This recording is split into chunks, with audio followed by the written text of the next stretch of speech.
This is me again, and in our class today we talked about the profit maximizing price, which I've got here on the screen. We talked about the work that a company goes through to determine what is the profit maximizing price.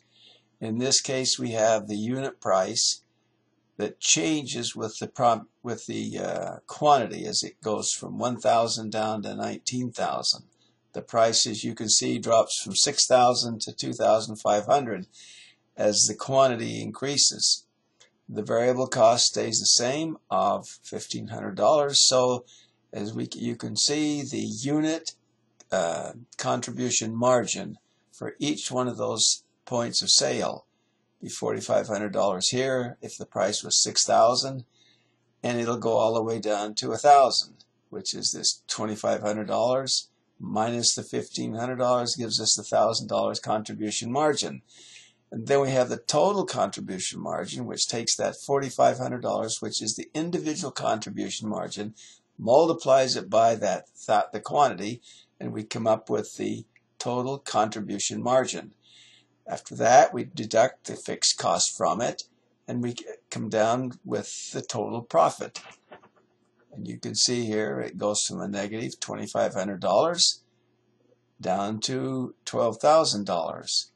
And we want to find out what point in this these calculations is the profit maximizing price. And I've got it emboldened here in dark. It's $17 million, which is a $3,500 price, which will yield a quantity of 12,000. And so that's the price we would set it at to yield the greatest profit to us.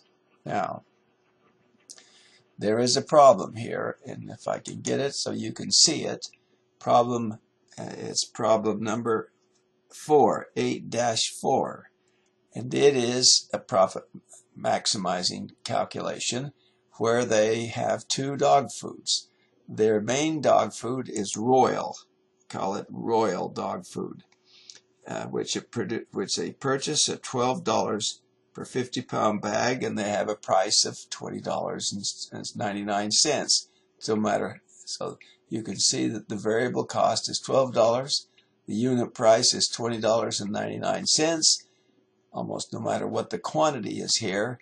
So they have a price, a contribution margin, total contribution margin going from $102,880 down to $233,740. That's just for Royal. Now they get a new Rover Plus. If you could read the problem here, they've got a new dog food they want to try, and so the price is over here. The unit price for 36,000 units is $9.90, and it goes all the way. The unit price will go from $9.99 up to $17.99, and the quantity will go from 36 down to 6,000 based on that, as that price increases. The variable cost, as you can see, is $9. So the unit contribution margin goes from 99 cents all the way up to $8.99. So the total contribution margin goes from 35,640 up to 53,000. Well, down to the high is $155,740, and it goes from there down to 53,000 as it gets as the volume goes lower. So anyway, you put all that together, and what you can see is the total of the contribution margin of the Rover Plus and the Royal. Over here, the grand total contribution margin is $143,520, and the max price, I've got it emboldened, is $290,590. That is the price.